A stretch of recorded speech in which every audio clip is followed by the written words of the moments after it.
안녕하세요, 홍씨입니다. 오늘은 더 뉴 GB70 페이스리프트의 가격을 분석해 보겠습니다. 먼저 이번 더 뉴 GB70은 전 버전 대비 340만 원이 인상되어서 5천만 원대 중반에 위치하게 되었습니다. 물론 페이스리프트로 디자인이 달라지고 개선된 점도 많긴 하지만 5천 초반에서 중반으로 가격이 오르니까 이제 구매에 고민이 많이 될 것 같습니다. 여기에 초기형까지 추가 계산을 해보면 GB70은 이번 페리까지 총 589만 원이 오른 만큼 그간 인상폭이 풀체인지에 준한다고 볼 수 있습니다. 자, 그럼 오른 만큼 옵션도 더 좋냐? 이거를 지금부터 살펴볼게요.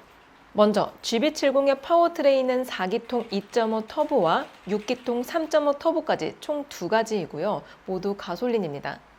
이 중에서 3.5 터보는 본래 AWD가 기본이었지만 이번 더 뉴부턴 선택 사양이 되면서 옵션 가격도 949만 원에서 550만 원으로 낮아졌습니다. 이거는 접근성이 좋아졌다고 볼 수 있고요. 또한 2.2 디젤은 디젤 기피 현상 및 환경 규제 등 복합적인 요인으로 이번부터는 단종이 되었습니다. 따라서 이제 제네시스 전 라인업에서 디젤은 모두 사라지게 되었어요. 아무튼 GB70은 엔진 외의 주요 선택 옵션 부분에서는 AWD는 297만 원에서 300만 원으로 3만 원이 올랐고요. 선택률이 가장 높은 19인치도 타이어 사이즈는 같지만 11만 원이 인상이 되었습니다. 내장 가죽 재질과 가니쉬류를 업그레이드 할 수 있는 시그니처 디자인 셀렉션의 경우 1은 2만 원, 2는 3만 원이 올랐고요. 스포츠 셀렉션 역시 1, 2 모두 각각 3만 원씩 상승되었습니다. 그리고 2.5 터보에서 스포츠 패키지는 기존 포함이었었던 프리뷰 전자제어 서스펜션을 빼면서 기존 405만 원이었던 옵션가를 90만 원 낮춘 315만 원으로 조정을 했는데요. 대신에 3.5 터보에서는 별도의 변경사항 없이 기존 316만 원을 335만 원으로 19만 원 인상하였습니다. 즉, 옵션 조정으로 가격이 내려간 항목도 있었지만 전체적으로 보면 조금씩 인상됐다고 볼 수 있어요. 이외에 기본화된 옵션은 총 13개로서 파워트레인에서는 포피 브레이크가 있고요. 에이다스에서는 조향 제어 방식을 조향각 제어로 변경해 제어 성능을 높인 차로 유지 보조 2와 핸들 터치를 감지해 핸즈 오프 경고가 해제되는 직접식 그립 감지 시스템이 적용이 되었습니다. 외관에서는 MLA 헤드램프와 다이내믹 웰컴 라이트, 후륜 스타일링 커버, 히든 머플러가 추가가 되었습니다. 내장에서는 기존 12.3인치 계기판과 14.5인치 인포테인먼트가 통합된 27인치 OLED 디스플레이가 적용이 되고요. 편의면에서는 원 대비 울트라 와이드 밴드가 지원되면서 핸드폰을 꺼내지 않고도 문을 열 수 있는 디지털 키 2와 함께 2열 도어 터치 센서가 들어갔어요. 마지막으로 인포테인먼트 면에선 제네시스의 최신 CCIC 시스템 적용과 스트리밍 서비스 제공 요금제를 베이직에서 플러스로 업그레이드했고요.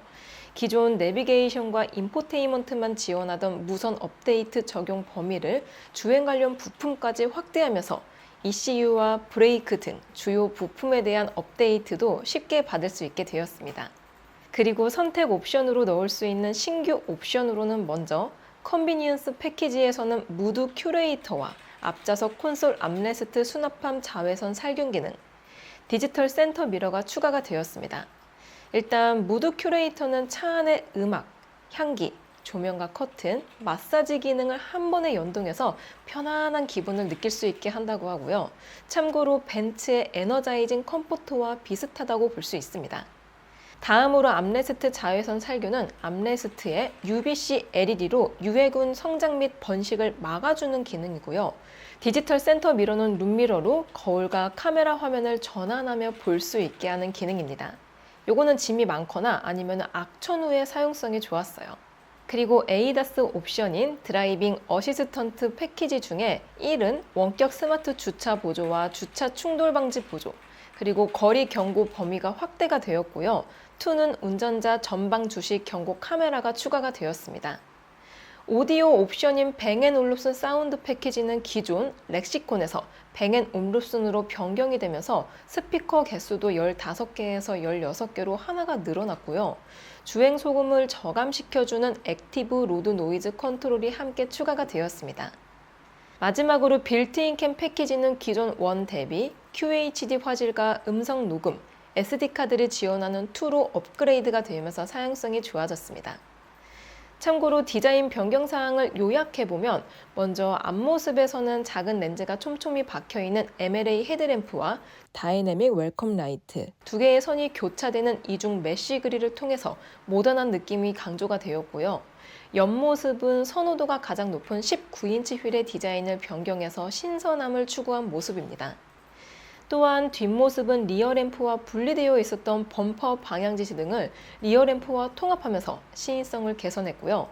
기존 노출형 머플러를 히든형으로 변경해 전동화 스타일도 약간 가미가 되었는데요.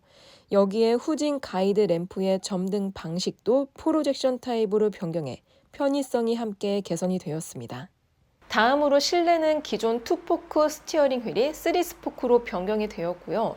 분리형 계기판과 인포테인먼트는 27인치 OLED로 일체화가 되었습니다.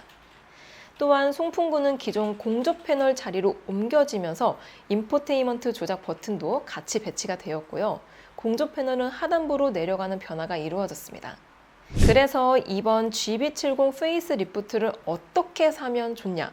홍시픽 추천 조합을 짜보면 2.5 터보 2륜구동의 시그니처 디자인 셀렉션 1, 파퓰러 패키지 1, 빌트인 캠 패키지를 추가해서 총 5,995만원 조합이 가장 적절할 것 같은데요. 이 중 옵션 가격은 총 615만원입니다. 우선 시그니처 디자인 셀렉션 1을 넣으면 파이핑이 적용된 천연가죽 시트와 알루미늄 내장재, 인조가죽 내장재가 포함돼 기존 인조가죽 대비 고급감이 확실히 좋아지게 되고요. 파퓰러 패키지 1에서는 헤드업 디스플레이와 드라이빙 어시스턴트 패키지 1, 2열 컴포트 패키지의 묶음 조합으로 서라운드 뷰와 원격 스마트 주차 보조, 뒷좌석 수동 커튼, 3존 공조, 2열 통풍 등 선호 옵션을 한 번에 보강할 수 있습니다. 마지막으로 빌트인 캠 패키지는 빌트인 캠과 함께 보조 배터리, 증강현실 내비게이션이 포함이 되어 있어서 여러모로 활용성이 좋은 편입니다. 이렇게 되었을 때 수입 경쟁차와 비교해보면 최소 1천만 원에서 최대 1,800만 원까지 가격 여유가 있기 때문에 나름 가성비 선도도 지켜지게 되고요. 무엇보다 숫자상이긴 하지만 6천만 원이라는 점도 심리적 안정감이 들 것 같습니다. 자, 이렇게 더뉴 GB70 페이스 리프트의 가격을 분석해 보았습니다. GB70이 이번 페리를 통해 여러 가지를 개선한 건 좋았지만 가격이 많이 오른 건 아쉬웠는데요. 확실히 요즘 차값이 정말 비싸진 것 같습니다. GB70 시승기도 빠르게 준비해 볼게요. 오늘도 저의 영상이 재밌고 도움이 많이 되셨다면 좋아요와 구독 그리고 알림 설정까지. 다음 시간에 또 뵐게요. 안녕.